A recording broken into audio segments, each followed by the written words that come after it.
Hello everybody, it's Dren608 here, back with another unconditional surrender video. This is a continuing of our series on the C.U.C.U campaign, which stands for Cripple the UK and Collapse the USSR. My opponent has pretty much done most. He's trying to get a medlock right now by taking Gibraltar. Gibraltar has stubbornly held out for much longer than either of us expected. The game is Unconditional Surrender. It's published by GMT Games, designed by Salvatore Vasta, developed by Mark Dye. If you like what you see here, please hit the thumbs up button. It helps the algorithms in YouTube to bring this up when people are searching for Unconditional Surrender videos, and it also helps motivate me to keep making these videos. Also, if you really like what you're seeing, go ahead and subscribe and hit the notify button after you do that, and you'll be notified whenever I'm uploading a new stream, or scheduling a new stream, or uploading a new video. I'm currently also streaming this same general strategic attempt in a solo playthrough using the Board Game Arena module. This module is the Vassal module, which I have modified with input from the designer and requests from him. One of the things that we have done is, instead of us having sortie markers on all of our units like airplanes and fleets and things, it's just a little counter on the markers so that it's a little less cluttered here in the Vassal module. A little bit easier to see where you have what fleets and how many sorties and things they have on them. So my opponent is attempting to take Gibraltar. I am attempting to save it. I have been taking drastic measures. I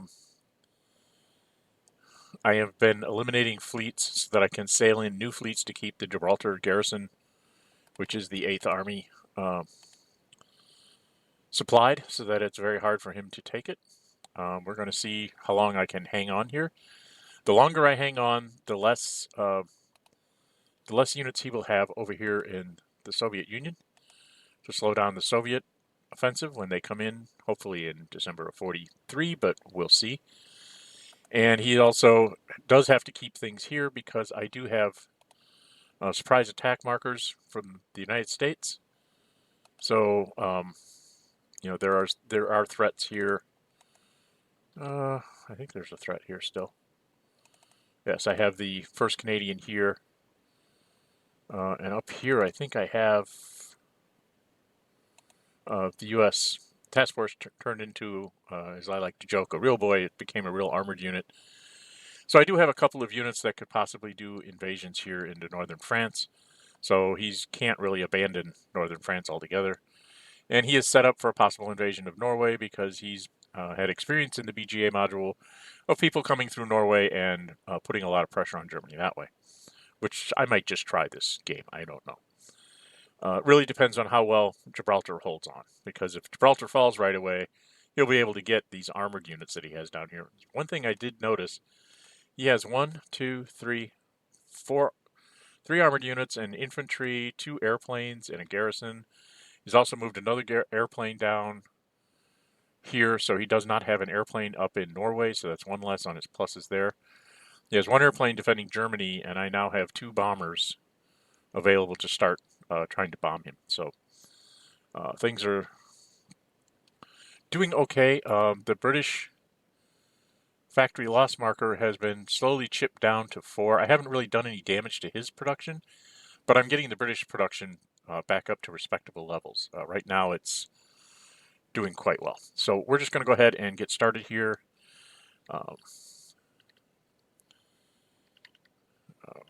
This was me just kind of setting up the production before we started. There was no declarations of war because there's nobody to declare war on. All the neutrals have been pushed either in as Axis allies, with which he has 9, or they became Western allies and were conquered. Except for Ireland, I think. I think I still have Ireland. I got them to come on my side in a fluke and just kind of left them there. The Irish unit can't leave Ireland, so it just kind of sits there and garrisons it. It doesn't have a lot it can do because it can't walk into the UK because of rules. We did have a rules violation. The Italian is not allowed to be in Rotterdam because that is an active Axis minor, and so is Italy, and they can't be there. So we're actually going to get this corrected here very shortly. I kind of went right through the economy phase. I had everything set up, and I actually had the strategic warfare die rolls set up. And there's my opponent joining me. And then we went. He did give some points to Italy and Turkey. Then we rolled. I can't remember if I played.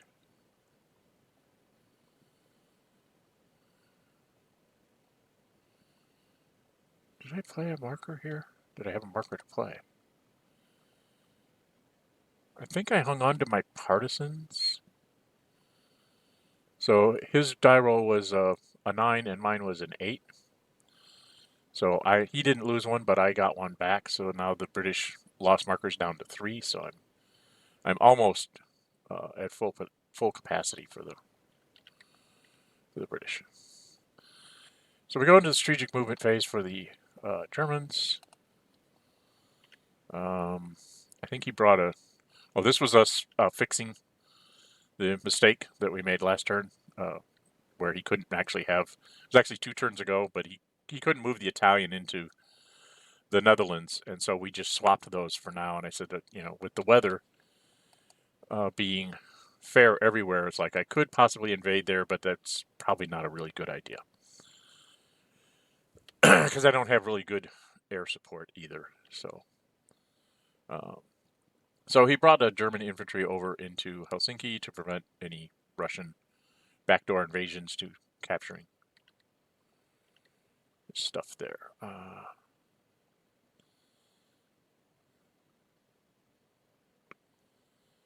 So we are in the operations phase for the Axis. He marched this guy up. It's like he kind of did some. This is all sort of basic, getting prepped while he still has lots of production points to waste. He decided to put the Swedes in Stavanger rather than be outside of Stavanger. And he put a German infantry behind it to back it up.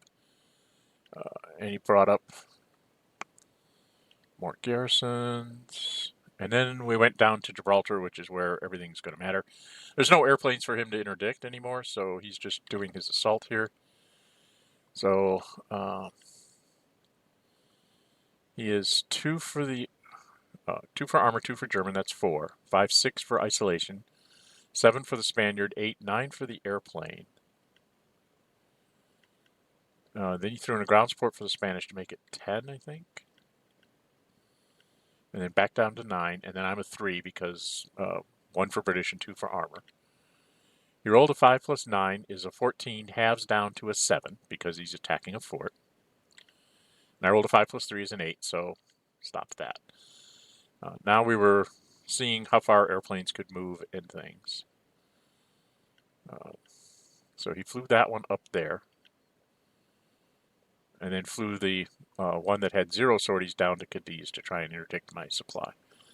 Put a Spanish unit over there. I do not know why. Marched the Italians in their slow march back to Tripoli. And then this was us. That was his role for the ground support that we forgot to do. So that's coming back in February. Moves the Yugoslavs. Marches this Italian. And then he's just doing a supply subphase. So 2 for this guy, 2 for this guy to keep a couple of units in supply, and then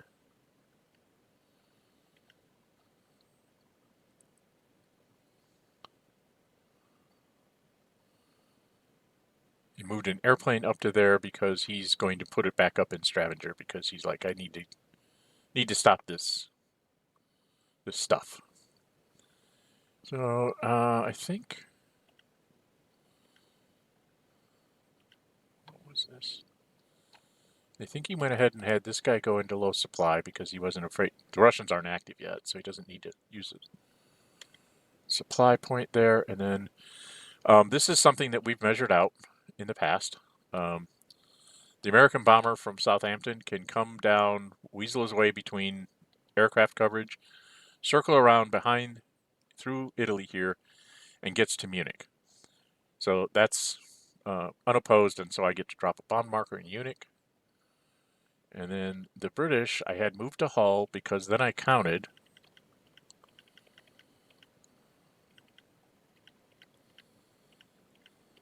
And I'm just outside of his range, and I can just reach Berlin. So that's another free bomb marker. And then I think I stopped here.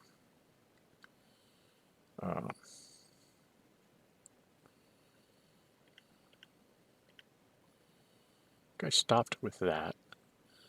And now I took the, where am I at? Go back.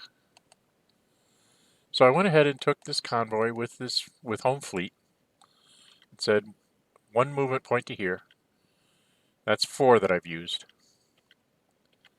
And then 5 into here, and this is where he can start doing his interceptions if he wishes. He did do, I think he did a massive interception last time, so he doesn't have his surface action marker. And the Italians can't base in Tangier because that's an active minor neutral, and so are the Italians, so they can't go there. Same problem that we had in the Netherlands.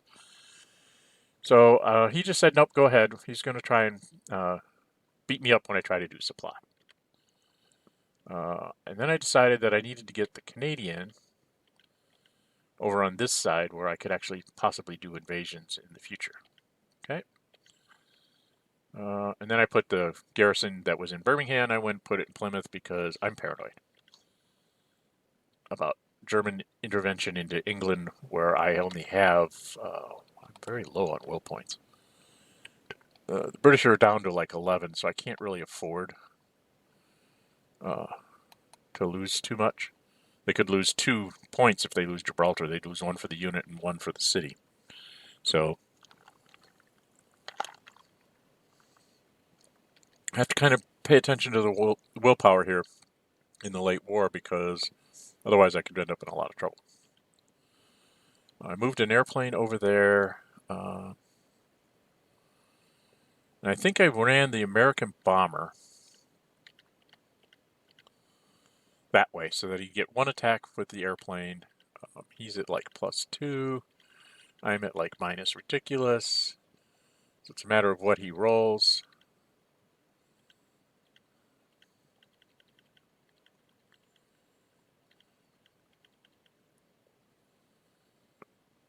So he rolled. What am I doing? Oh, now we're doing supply. I don't remember what the die roll was here. Oh, I think I thought about going into there, and I said, wait a minute. We did the calculation if I moved into Metz, and there's no way that he could miss at +1 because the minimum's going to get a 3. The best I'm going to get a 1. So he couldn't miss if I flew into Metz with 4 sorties on the bomber. So it was like, oh, that's silly just to, automatically lose that combat. So we undid that. It's a nice thing about Vassal, you can undo stuff like that. Can't do that in the BGA module. So BGA module is much more for competition situations. So if you make a mistake in the BGA module, there's no saying, oops, I didn't mean to do that. So here we are going into, where in the heck are we? So I was trying to supply the guy in Gibraltar. I think he's going with the Italian aircraft first. So he rolled a 6, best he could get, which was a 3, and then I rolled a 5 -1 +2, so I'm net +1, so 6. So 3 to a 6 is that he goes up 2 sorties. He should have gone up 2 sorties. Why did he only go up 1? Why did he only go up 1? Did I not read that right? 3 to a 6. Yeah, he should have taken 2 sorties there, so we messed up. Then he went after me with his 5th Luft, I believe. Because he's +2 for German, +1 for fighting a Navy, and then -1 for the sortie. So he's a net +2 to my 0. He rolled a 6, I rolled a 4, so I took 2 sorties on the fleet. And so then he went after the airplane.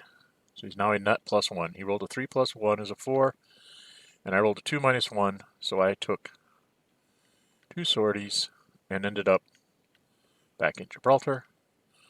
And then I came out right again. He came after me with the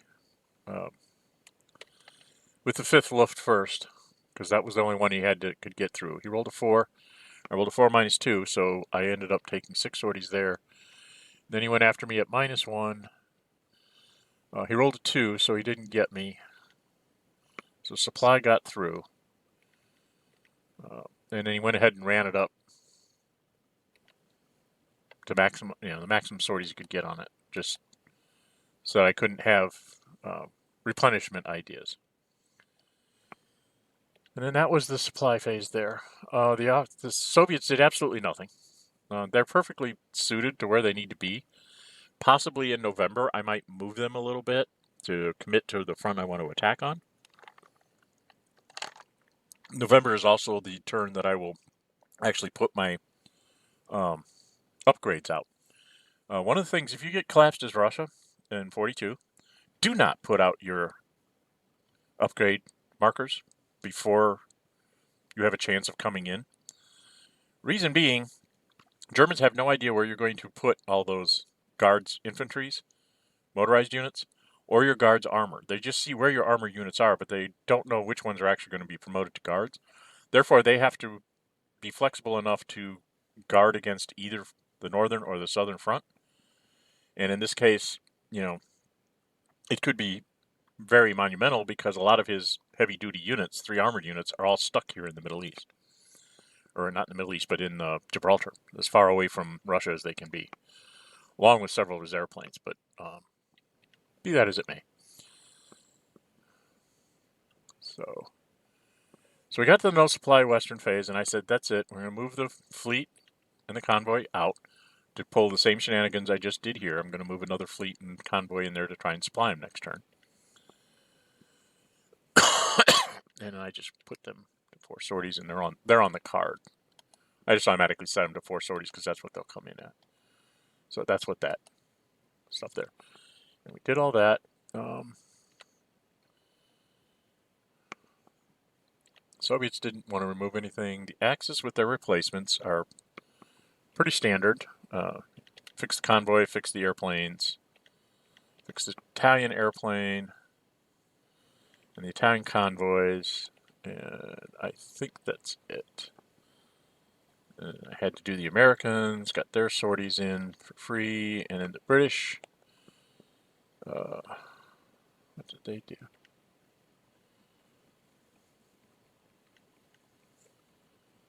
Did a fighter and a convoy.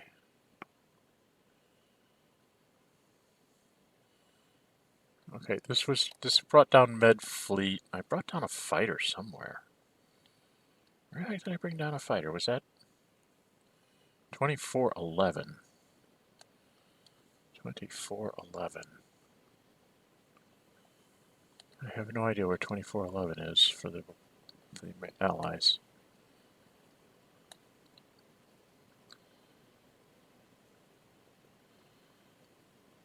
I guess the RAF was at 6.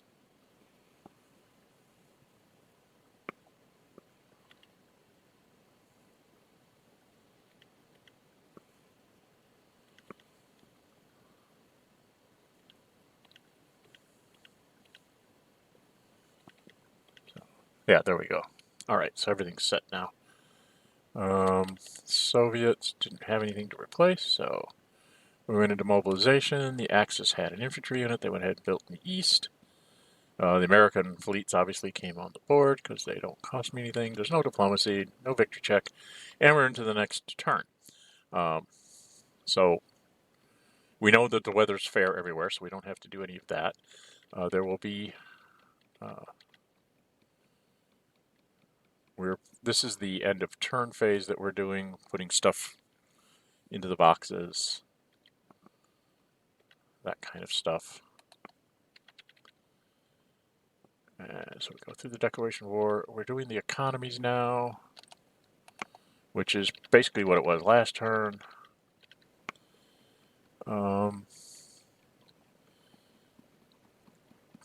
I don't think he gave anything to any of his allies this turn. He's like, I don't really need to do that anymore. So he didn't do that. So go into the strategic warfare. The allies are actually at +4 this time. to the Germans +5 because I have 2 bond markers and +2 for the U.S. We did have things that we could commit, I believe. He had submarines, I had Ultra, and partisans. I mean, I could commit them both, but I really wanted to have the partisans for, use against. So it is September. It's kind of my last chance to do any kind of invasion. So if I want to invade, say at Brest, I need to have that partisans available to do that. Thought about keeping the Ultra too. I think so. Yeah. And we both committed. He did it more to just keep me from chipping him. He's trying to give himself a chance to hitting me. His submarines are out. My Ultra's out. We roll. He rolled a 6 plus his 5 is an 11, halves down to a 6. I rolled a 2 plus 4 is 6, halves down to a 3. So as the British, my factory loss marker went up 1 again. So bad for me. He got a 3 on his submarines. I got a 6 on my Ultra. So he's coming back in December. I'm not coming back till March of 44. So again, bad for the West. Bad die rolls, but that's the way it goes. Now we go to strategic movement for the Axis. I have no idea what he did.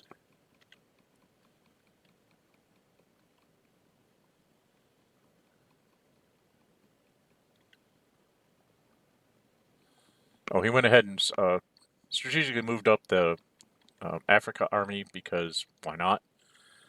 I didn't have one for the West. I didn't have one for the Soviets. So he's going to go ahead and say, let's go do this again. So he's 6 plus 1 is 7. Adds in heavy artillery to get up to 9. 10. Is it 10? So it's 4, 5, 6, 7, 8, 9, 10, 11 for the airplane. Okay? So 10, 11 for the airplane, minus 1 for the city. So he's net plus 10. He rolls as good as he can get. A 10 plus 6 is 16, halves to an 8.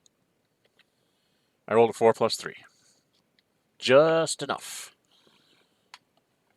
The fact that he lost his airborne marker in an earlier operation in the game, rolled a 6 on it, so it was gone forever, is making it very hard for him to take Gibraltar at this point, because I keep on managing to weasel off supply. So, yeah, we are...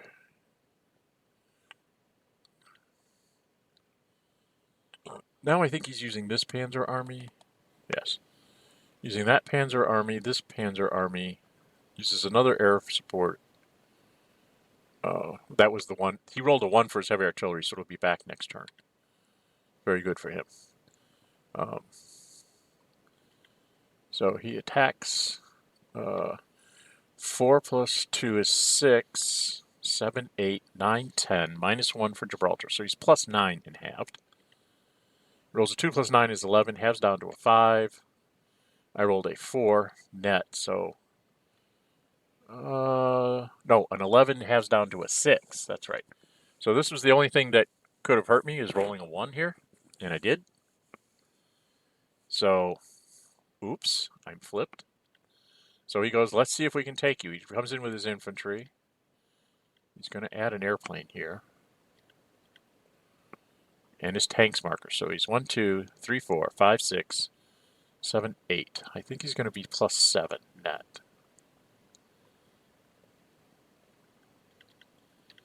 Right, so he's plus 7, and I'm only a plus 1, because I'm plus 1 for British, plus 2 for armor, minus 2 for being flipped. So he has the shot to come after me, but the other thing that I said is that, yeah, I did commit 2, and I committed my free forces. So that makes me a plus 2, to give me a chance to survive this. He's plus 7 in halved, and I'm plus 2. He rolls a 2 plus 7 is a 9, halves down to a 5. So even at plus 2, if I roll a 1, he gets it. I rolled a 2, so the free forces made the difference. So we held on to Gibraltar for 1 more turn. His tanks will come back right away. This was my die roll for 3. So free forces comes back in 3 turns. His tanks come back next turn. He goes ahead and moves that airplane up to Stavanger, just so that he has an airplane up there to give him an extra plus 1. And then this airplane is moving, I think this is moving, he's basically abandoning Germany because he thinks Gibraltar is that important. So he flies this guy down to there. And then he moves the German aircraft to the very fringes of eastern home defense area to try and do something about me bombing into Germany. I can't. Yeah, he moves the armored unit up to there. Moves a Romanian up. Did he do? Oh, Yugoslavia goes into Tallinn to keep me from doing an invasion out of Leningrad. Moves up his German infantry. This was a mistake on his part. He actually double stacked a garrison there, so we're going to correct that in a minute.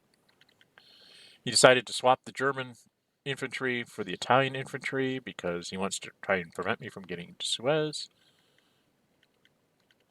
And then finally got somebody into Tripoli. And then that was where I pointed out that he had put it double stacked in there. And he's like, okay, I'll take care of that. So he decided to bring it back towards Germany rather than running it up there. He thought he was short of garrison unit, but he actually had that extra garrison unit already in Malmo. So he said, oh, I don't need another unit up there, at least not right now. So this is him doing his supply. And this is me just, oh, okay, I get to run. I ran them up to 2 each, and then I had the Americans go ahead and drop 2 more. So I was up to +6, I think. 1, 2, 3, 4, 5, 6. Because he has no airplanes defending Germany, I said, well, this is my chance to get, a big hit and get back that factory I lost, is the way I looked at it. Plus, I think he has, what do you call it? He has submarines next turn, and I don't think I have anything. So then I decided, well, it's time to go. Let's go try this. So I put surprise attack marker in Sea Zone 3. And then Med Fleet, Convoy, come along. And then we had forgotten that I was supposed to play the Partisans first. So we did that. So I have the Partisans in there. So the Swedes are at -2. He had used his ground support earlier. So he didn't have one to use on the Swedes. So the Swedes are at -2. I am +1 for American, +2 for armor. That's 3. +2 for the fleet is 4, 5. -1 for the city. And -1 for attacking a unit. So I'm actually a net +3 to his -2. And then I rolled as good as I can get. I rolled a 6. +3 is a 9. And at -2, he rolled a 5, -2. He needed to roll a 6.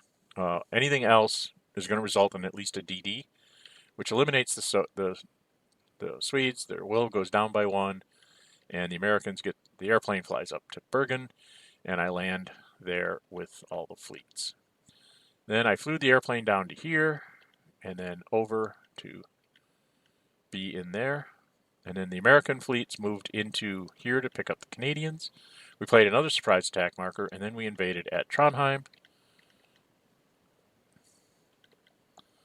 Oh, we kind of retconned things here. I actually put a British airplane in here first. Then we did the invasion. I did an attack on the Swede. He decided to go there. Then I flew the British aircraft up there, and then the American aircraft did. So we just kind of got things out of order because we were running late, and it was kind of like we know what's supposed to happen, but we weren't necessarily doing it in the right order for video purposes. So there was a couple of wait, this is supposed to happen first. You forgot, and so he was reminding me, and I was reminding him. So we were making sure that we had everything done. And then for my supply run, I take Force H and the convoy with 1 sortie out of the Middle East. So since I've used up my surprise attack markers, there's no threat of an invasion down there. And they come sailing in here. He says, go ahead, go in there, and I'll come after you when you come out. So that's what's going to happen next is I'm going to go to my supply phase. I come out to supply. And he comes after me. We're talking about, does he go with the Italians first? I'm a 0. The Italians are a -3. So there's a possibility he can chip me down and take me out. But we weren't sure which way to do it, and we messed around with it for a little bit, and I think he decided to go ahead and do it that way. So he rolled a 3, -3 is a 1, net 1. I rolled a 2, so we each took a sortie. Actually, I rolled a 2, he rolled a 1. 1 to a 2 is not 2 sorties, is it? Oh, why did he take 2 sorties? Should have only taken 1 sortie. That's weird. Maybe we're making up for the sortie that he didn't take last turn. Nope, there we are. Okay. And then he comes after me with the Germans are a net of 0 because they're +2 for German, +1 for going against the fleet, and then -3 for their sorties. So it's his 0 to my -1 on force H. He rolled a 2, so I got through. And then I rolled a 6. -1 is a 5, and a 2 to a 5 means there's 2 sorties on the Germans. So even though force H is at 6, the Germans are gone. I get a sortie, and we are at supply. He's not going to intercept force H for supply because it already has 6 sorties. There's no things there. The Soviets do absolutely nothing. In the no supply phase, guess what? Force H and the convoy go into the plane so I can do this again in October. We're hoping for poor weather in October, and then the Germans are going to have to make up their minds whether they're going to even bother to try and take Gibraltar anymore. Because I start rolling in November for the Soviets to come in, and I think he wants to have his armor both in France and in the East to slow me down. So this may be, the German infantry and garrison and stuff may be what's actually garrisoning everything down here. We'll see. So, it's the no supply phase. So now I think we're into the, I've forgotten to roll my partisans, I think. I think we're doing his replacements, but we got to go back and roll my partisans here pretty soon because I totally forgot. I don't think I remember until we get into my replacements. So he's replaced all his stuff. I think here's where we get to the point of there's my 1 on the partisans, so they came right back. Forgot to roll that. We also forgot to take off my surprise attack markers. British come down 2. We resupply all the Americans. I flipped over the British armored unit there. I brought down the convoy down there because I think I'm going to have to run that convoy in to try and do supply here or something. Or did I not do that? Maybe I didn't do that because I wanted to build something. Okay, so we're in mobilization. Yeah, I wanted to build like home fleet and the convoy go in here. American fleets obviously go in there. I have the first armored unit gets to come in. And this is the end of turn phase, so now we're just putting stuff on the track. So off the turn track comes his tanks, his heavy artillery, his surface action, his ground support, and he gets the submarines. I get my partisans back. We're in this point here, and then we're going to roll for weather.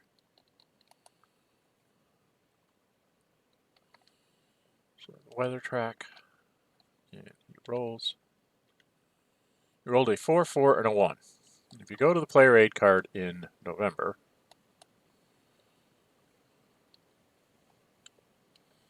oops, sideways, there we go. So we're in October. He rolled a 4, which is poor, a 4, which is poor, and then a 1, of course, which gives him fair weather again in October.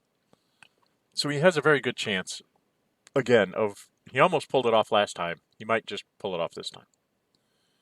He has a few less sorties to intervene on the supply route thing, but hey. So poor, and fair. And then it was like, oops, we forgot to move the surprise attack markers when I was doing my production, stuff like that. So we just went ahead.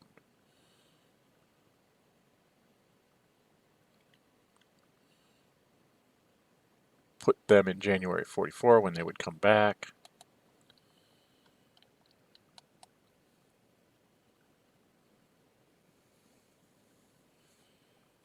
And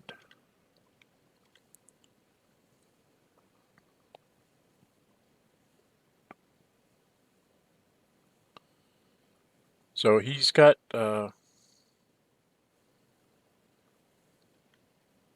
that's the end of the log file. So I'm holding out in Gibraltar. I'm going to have to do some kind of shenanigans here. And I think what the shenanigans are going to involve is he has his surface action and his submarines. So I'm thinking that it's going to be Med Fleet and this Zero convoy are going to leave Stavanger. This second convoy and the fourth fleet are going to take the first armored, drop it off in Edinburgh, and then travel on to Stavanger for supply. We have poor weather up here, but he does have this Swede could actually rail to right here. So I'm probably going to have to try and push it out with the first Canadian. I don't think I can get. I don't have the fleet power to swap in a garrison. Although I could probably, what I might do is I might have. Oh boy, such shenanigans. So I might have these two American fleets leave. Yeah, if I have these two go to do supply in Gibraltar, and these two come to Stavanger, and then the two that are in Eastern North America will come to Trondheim with a ground unit. They'll be able to supply all 3 units. I'll have my ground sort of secure there. I can try and do an assault against this German. I can even play the partisans on it. This airplane will negate that airplane, or he'll, fly and negate mine. I don't know what he's going to do. But that should solidify my position in Norway in the poor weather here. The fact that I have 1, 2, 3, 4, 5, 6, I'm plus 8, so a minimum of 9 halved to a 5. So the minimum die roll I'm going to get is a 5. The best die roll he's going to get is a 12. So he could, if we both roll 6s, he's going to chip me another factory. I'm hoping that I'm going to be able to, since he's at 1 factory lost right now, that he's not going to bother. He's going to wait till he loses a factory and then use it in the following turn to take it back. I don't know. He may do it just to try and keep the British factories down. That's a decision he'll make here in the strategic warfare phase, which will be upcoming in our next video. So there you have it, the C.U.C.U campaign through July, August and September, I think we played, right? Through August and September. We'll start up in October of 1943 when we come back. As like I said, I'm Dren608. If you like what you see, hit the thumbs up button. Helps the algorithms for searches. Helps me to be motivated to make these videos. If you really like what you see, go ahead and subscribe. Hit the notify button so you'll know when I'm uploading another video and or scheduling streams. I am streaming this game using the BGA module. Excuse me. Same general concept of strategy. I'm doing a little better as the West in my defenses and the Soviets than I did in this game. I also have branched out and am streaming a computer role-playing game called Bard's Tale. It was popular back in the late 80s, early 90s is when it came out. It's been remastered so that it's a much cleaner user interface, and I'm streaming that as well. You can go find that all on my channel at Dren608, aka Fred Buchholz. You click on a link to this and you can go to my channel and find all this stuff. Anyway, until we meet again, stay safe and bye-bye.